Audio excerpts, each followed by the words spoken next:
What do you say, guys? Welcome to Elephant in the Room. We're going to talk a little bit of Alabama football. We got spring practice going and the NCAA tournament. Bama survives and advances, but it wasn't pretty. And they also had to pull Grant Nelson off the bench. So we'll get into those two things with the man himself, Mr. Jake Coker. I'm Mick Gillispie, brought to you by mybookie.ag. Let's go.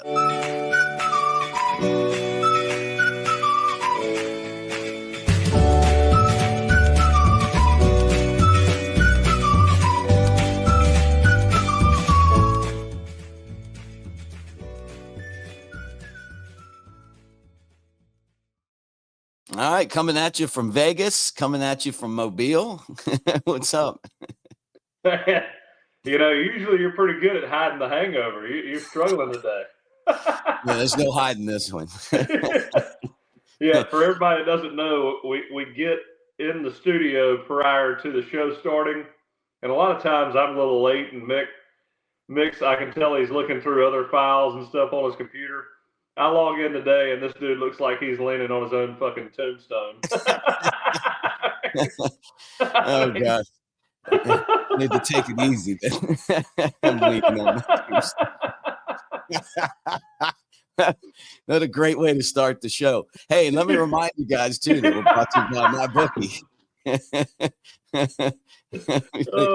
50% deposit bonus up to $1,000 plus a $10 casino chip when using the code Crimson, mybookie.ag. So if you can't get out to Vegas for all the March Madness and Dead and Company at the Spear, then you can do it right there, mybookie.ag. How's your bracket so far? Man, I didn't fill one out this year. Didn't make it happen. It's kind of like the guy who doesn't have a Christmas tree, on Christmas. It's not right, and I understand that. But I tell you what, watching that game yesterday, I lost a lot of hope watching that game yesterday. Thought we'd come out with a different kind of fire, and didn't think we'd need to bring Grant Nelson off the bench. I mean, we can't win without him. We cannot win without him. We can't beat a good team without him. All these tournament teams are capable of beating anybody, but we should be able to beat Robert Morris without Grant Nelson if we're a real contender. And I feel like we don't have the mentality to just dominate teams unless you've got a scrapper in there. And to me, you got Chris Youngblood and you got Grant Nelson. And those two guys are scrappers, and they find a way to win. Mark Sears, I want to see the last year's tournament Mark Sears. That guy who played through a hamstring pulled and, made it happen, kept playing throughout the tournament even though he was hurt. I love him to death. And his jersey will probably be retired in Alabama, but I just don't, when you watch that team, you don't feel like everybody's got this fire and this undeterred mentality where they just feel like they're going to win. If shots aren't falling, they're going to get rebounds. If shots aren't falling, they're creating turnovers. They're getting the ball when it hits the floor. Those 50-50 balls, you watch these teams when Robert Morris I don't know if they out-rebounded us or not, but watching that second half, it was so hard to watch them get offensive rebound after offensive rebound. It drives me crazy. And without consistent play from your bigs down low, I don't know how you win this tournament. And I'm not saying I felt the same way last year and we turned it around and figured it out. So hopefully I'm wrong, but I'm getting a little nervous, watching us. Yeah. They out-rebounded us by 2. I thought some of those rebounds were kind of lucky, though, like bad missed shots that just blew way off the bucket. But I don't know. I don't know why this team looks like they look right now, but they just don't look like they're in sync. Yeah. It looks like we're just going through the motions out there. And when we play really well, there is something to somebody having a motor on your team. Everybody's got to have a bad guy. Mm-hmm. And that, whether that's scrapping, intimidating the other team, or getting the fire going within your own teammates. I mean, you watch Auburn. Grant Nelson dunks that ball. Dunks over somebody, and then Janai Broom, he's doing the Crimson Crane in front of him, and then the entire team looked different from that point forward. You got a guy who's out there talking a little shit, getting after it, and everybody feeds off that. It's like, the NBA games back in the 80s, 90s, you talk about Draymond Green. I mean, nobody likes Draymond Green, but you have to respect him and appreciate him because of what he does for the Warriors. He creates that mentality for them. When I was playing in Alabama, a lot of it was the defensive line. I mean, just nasty dudes that if you played against them, you didn't like them, but you were forced to respect them because of the way they played, and you had to play all out all game long because that shit wears you down. Yeah. And I mean, those kind of guys they lean on you all game. They don't quit. It's never ending. And if you're not mentally tough and and some shots aren't falling or plays aren't going your way, then you're going to lose. I mean, unless you match that intensity. Yeah. Yeah. And we got to have it. I mean, it's kind of like we talked about Chad Baker-Mazara at Auburn a couple weeks ago. Yeah. He's probably the most disliked player amongst Alabama fans, but if he was playing for Alabama, I'd be a big, big fan. Right. Yeah. I mean, you got to have that. You got to have that edge. And I'm waiting to see somebody have that edge. And Grant Nelson, he usually has it, but that's got to start rubbing off on some other guys. I thought it was a very, very physical game, and that the officiating let a lot of stuff go, and that's really the only way Robert Morris was going to be able to hang with us. Like just grabbing and like bumping and kind of trying to slow Bama down. They took care of business, but they've got to rebound better. And playing St. Mary's will beat you. They will beat you. They're one of those teams that gets in the tournament every year and causes trouble. They beat Vandy, and and what do you think about the SEC so far? We're probably close to 50-50 now. I know Arkansas won, Kentucky won, we won, Auburn won. There's Ole Miss. I mean, we're probably pretty close. I know Vandy lost and Mississippi State lost. Texas lost. Yeah, Texas lost. I mean, I feel like our lower echelon teams lost. Our better teams won. It kind of gone how I kind of thought it would go. But again, in the tournament, you just never know. I mean, you play all those teams are good. All of them are capable of hitting shots. So you play a team, and Baylor. I know Mississippi State lost to Baylor yesterday. I mean, Baylor. Over the years they've been a pretty damn good program. That was a good game. Players. It's kind of like UNC. I mean, UNC, they're not a good team this year, but in comparison to the top teams, but they've got the talent there to beat anybody. They hadn't been able to put it together. Right. Ole Miss, they had a more consistent season. Are they more talented than UNC? I don't know, but they're a better team right now. Yeah, Texas A&M won too. Yeah. Oklahoma lost. I didn't even think Oklahoma belonged in. I was surprised that Missouri lost. Yeah, I was surprised about that one. That one was the only one where I was a little surprised. I mean, I was a little surprised that Arkansas beat Kansas. I mean, that was a hell of a win for the SEC. I did see where Chad Baker-Mazara said he goes, I'm pulling for the SEC, but Alabama's Alabama. I kind of hope they lose.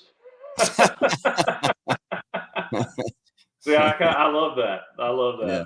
Again, I hope Auburn loses. I wouldn't mind if Auburn got beat by 40 points tonight. Yeah, at least the curse of Coker didn't come back to us with that, making fun of the Auburn loss last year. We talked about it. Yeah, that's right. I was worried about it. Hey, man, when they took the lead, I was telling the guys out here in Vegas, it's the Coker curse right here coming down. Yeah, let me tell you, I was pulling hard for Alabama State, and I mean, at halftime when it was close, I had a text ready to go to all my Auburn buddies. Like talking shit about a possible repeat, and then I was like, we hadn't played yet. I need to hold back on this. Wait until we clear. Yeah, that's right. That's right. That's been fun, man. The tournament out here is crazy. I mean, just we went to the Westgate for their sports book, and it was like, it's really a great sports book. Like, just big and TVs, giant screens with all the games on them, and the place is packed. There's one out here called Circa, and I went to that the first day I was in, and got taught right after I talked to you, because we did our show. That place is amazing. It's just further away from where we're at right here. It just would have been a longer ride, but that is a mammoth joint. Yeah. And it's huge, and they're great. Like, they're really fun. So that for them, I mean, this is like Christmas, I'm sure, having all these games and everything. It's hard to find a seat. Some of these places you got to like order the seat like months ahead of time, pay like, $150 or something for the seat. Some of them like more. Somebody told me one place like $800. I was about to say that it surprises me it's not more than that. Yeah, I mean, it's hard to get a seat in Biloxi in that sports book. Yeah. I did that one time. I went down there for the first round. But this is, I don't know if I'll do this every year or if I'll ever do it again, but it's fun, man. I mean, just to be able to walk downstairs and, and you're in the middle of all this action, and there's, people from all over the country watching these games. It's been so much fun. And I know some of you guys are going, hey, I want that same experience, and we can give it to you. Crimson is our mybookie.ag promo code, and you get 50% deposit bonus up to $1,000 plus a $10 casino chip when you use our code Crimson at mybookie.ag. So take advantage of that. So yeah, now we got St. Mary's, and this team's not playing great, but they found a way to win. That's all that matters. That's why they call it survive and advance. Survive and advance. That's what you try to do. And that's it. See what you can do. Win another game, and then maybe Grant Nelson gets healthy, but he came in and he made such a big difference in that game. Yeah, right off the bat. I mean, it was like watching a different team as soon as he walked on the floor. Yeah. I don't know. But again, we talked about it before. Last year's tournament, when he started really showing some emotion in that North Carolina game, it was like, okay, this team believes now. I mean, we really got a shot now. Right. And then and then he's even UConn. I mean, we got beat. He's dunking over people in the UConn game. Yeah. They're a big guy. Yeah, we played a good game against UConn. I don't think there's a UConn in this year's tournament. Maybe Duke, but I don't even think that. Florida, they're good. But and those teams are kind of hitting at the right time, But all it takes is one game. I mean, if Bama could just get the shot, they scored 90, and I thought they played good enough. But another tough test, and then you win this, and then all of a sudden you get another week to kind of get it all figured out. Yeah. Well, it's one thing is, that was Robert Morris's Super Bowl right there. Playing against the number 2 seed. It's no different than in the SEC when you play somebody in the SEC that's not as talented, that's unranked. You go to their place. I mean, that's their Super Bowl, and when you're Alabama, even in basketball now, you've got a target on your back, and you cannot play down to what you conceive the competition to be, which is, I think, what we did. But again, it's going to get harder, and these games are, last year when we got to the Sweet 16 playing North Carolina, that was our Super Bowl. Have been to the Elite Eight twice, including last year, I believe. So, we got to see what we look like when we're playing at our best. And God, I hope we see that tomorrow night. Yeah, I do too. It'll be fun though. It'll be fun. And you'll have better officiating. The first round's always just because there's so many games. You figure now that you get the better crew in there. Maybe that makes a difference. But yeah.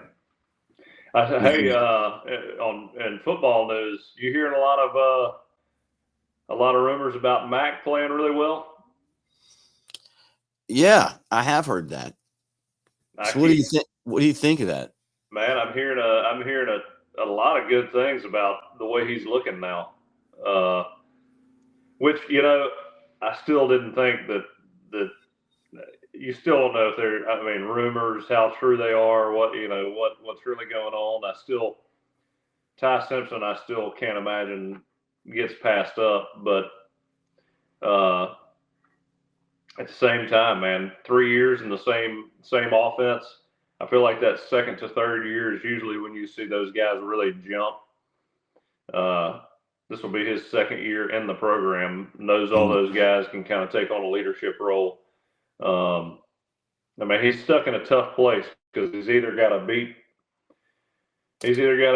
Ty out this year and start, or Keelan Russell's right on his tail. He's got to make a decision. So this is the pressure's on. But obviously, when they brought him over from Washington, that came onto my radar, because you don't just leave Washington to go to Alabama and bring a guy with you unless you think he is going to be, he's got the potential to be a stud. Right. Yeah. So I always kind of felt like he was back there in the shadows, but he was going to make a play at some point. Sounds like he's bought in, and he believes, and is really giving Ty. I think he's probably the most likely go-to for that second string role this year. I mean, again, we hadn't seen Keelan, and I think Keelan, I don't think you can really. The best thing for Keelan to do, in my opinion, unless he just blows everybody away, and that's very tough to do your first year, is to redshirt, learn everything. Of course, I mean, I don't even know if that's possible now, the way everybody moves. Back in the day, that would have been the best move. Redshirt, have a lot of time to develop. But guys are getting on the field so quickly, and having to get on the field so quickly due to the transfer portal. I don't know if that's possible anymore, but him passing Ty, that'd be a tough move to make. But if he does, then that there is absolutely no doubt in the coach's mind or the locker room who the best quarterback on the team is. Yeah, part of that too could be if you feel like Russell could be your backup, because if he passes, if Mac ends up beating out Ty, I'd say that he's probably going to transfer. Yeah, Ty's got to leave after that. I mean, he goes somewhere else. Yeah, and nobody could blame him after that. Yeah, I just, again, the best players got to play. There's no doubt about it. Yeah. But in this day and age, man, it's hard not to pull for Ty, who's stuck in there as long as he has without transferring. Right. Yeah. Yeah. What's the mood like when you're going through something like that in the locker room with the guys? I'd say, I mean, avoid the subject for the most part. Pretend nothing's happening. That's about how it goes. Yeah. It's kind of like, I don't know. It'd be like, I don't know. You get dumped by your girlfriend. You don't talk about it. You just hang out with the boys and try to forget. Yeah. Yeah. I mean, because it is what it is.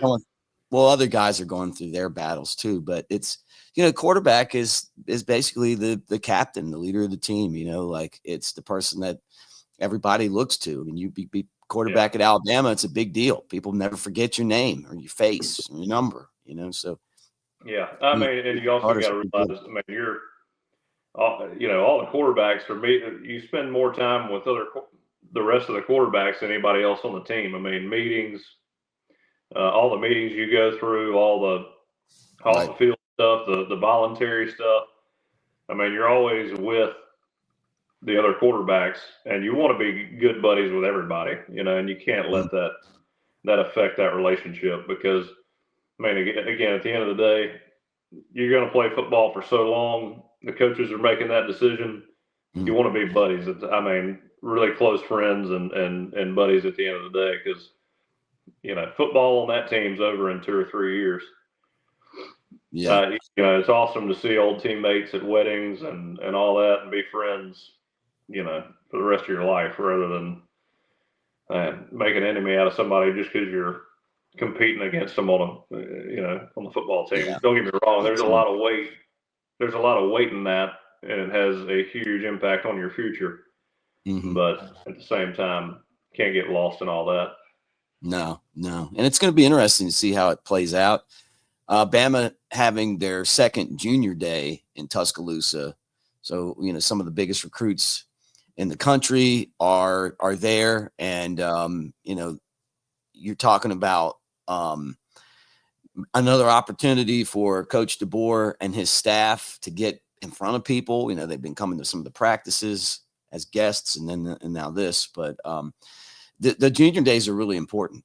And we've only got like 3 commitments, so it'd be nice to add to that list a little bit. Yeah.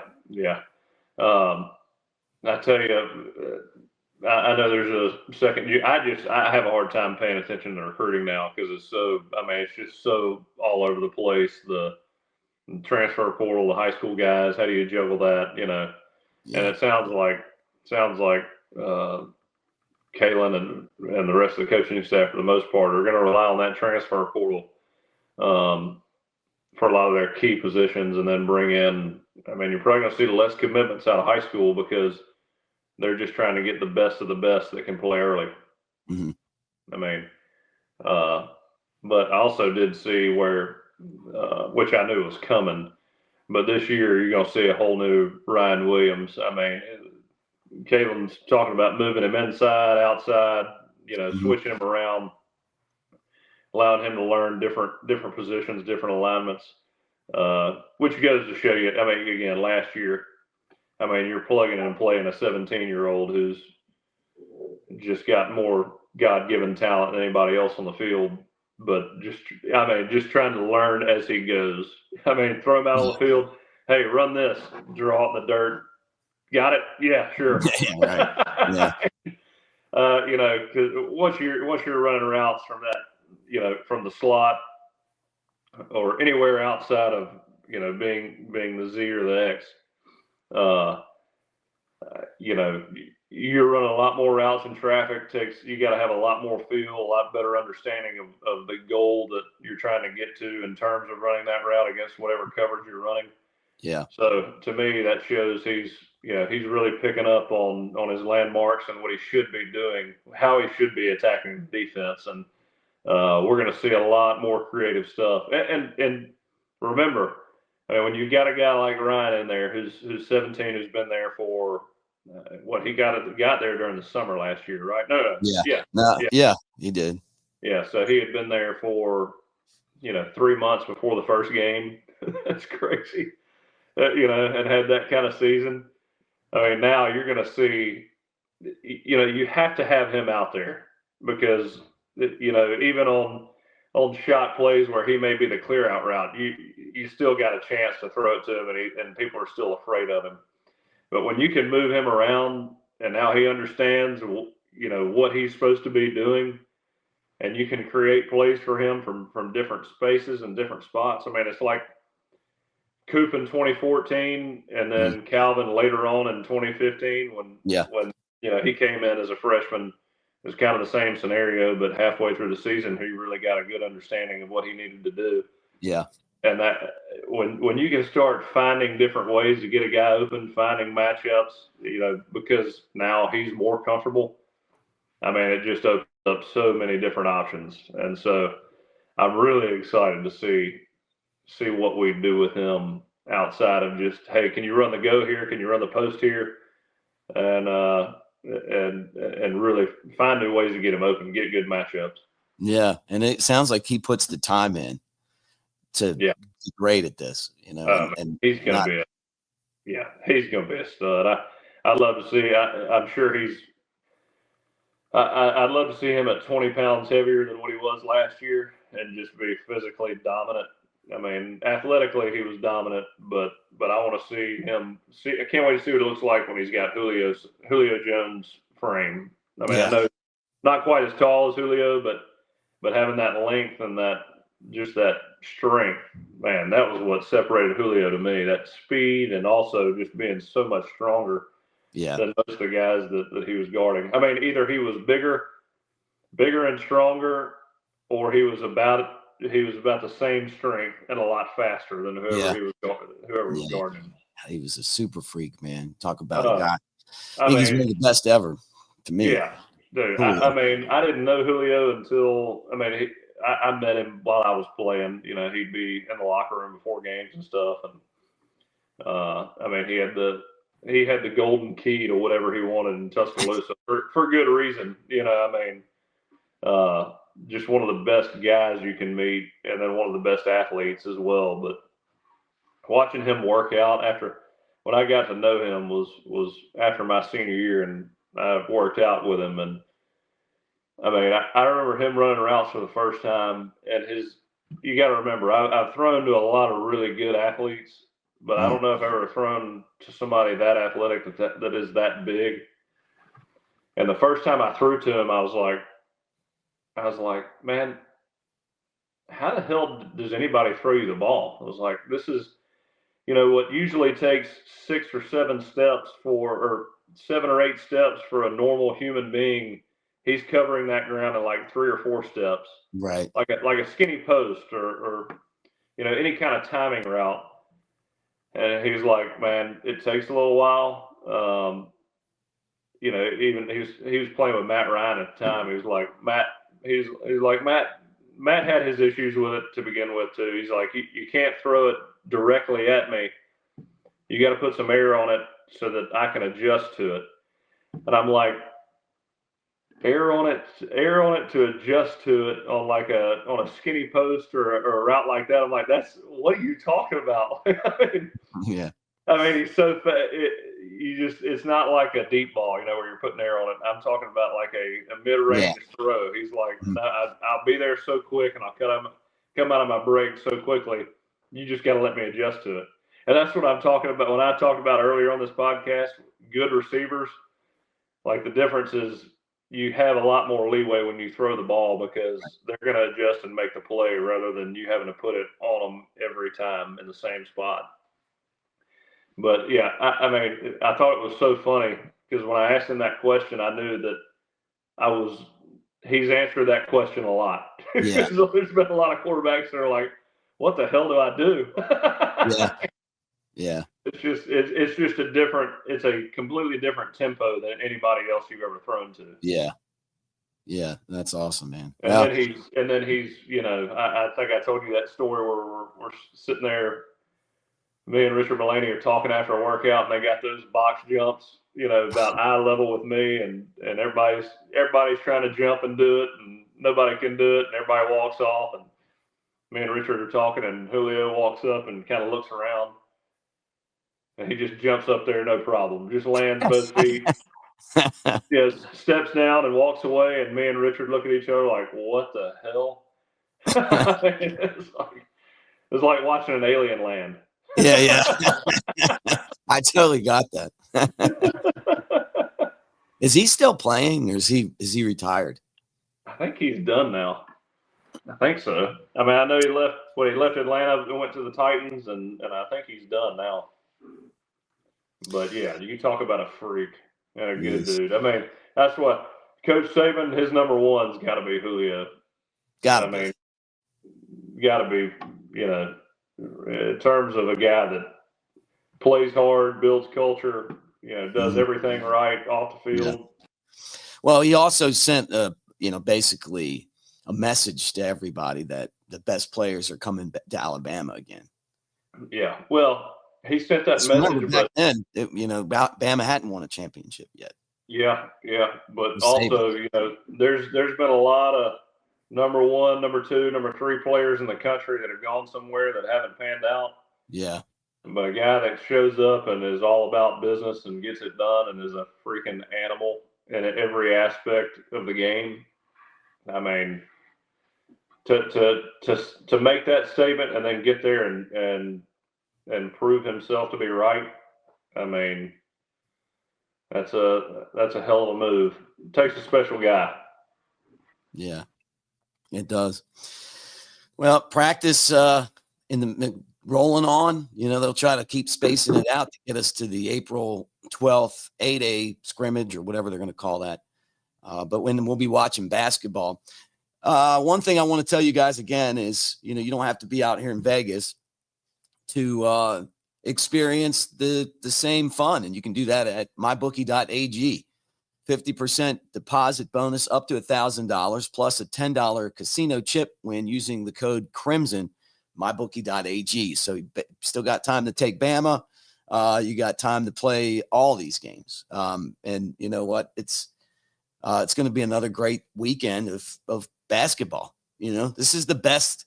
I know some of you guys are finicky about your basketball talk and all that, but you get to this point and it's fun now, like you have to pay attention to it. Yeah. It's the best postseason event that exists.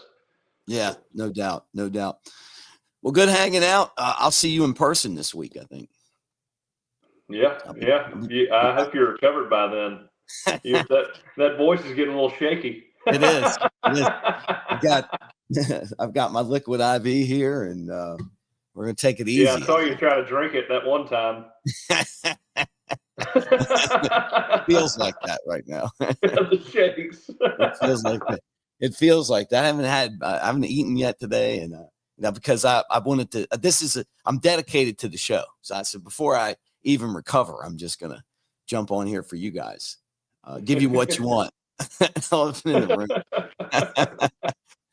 Hey, check us out on the covercrimson.com site too. I'm on there putting some pictures from Vegas on there, so you guys can check it out. You can live the sports books with me out here and have some fun. But 25% off the annual. It's fun. It's easy to do. And Clint Lamb's on there. Clint's been under the weather after his bachelor party last weekend. He isn't able to tough it out like me. But anyway. Yeah, who said broadcasters don't play through injuries? That's right. That's what we're doing right now. All right, guys, like, subscribe, thumbs up, and roll Tide.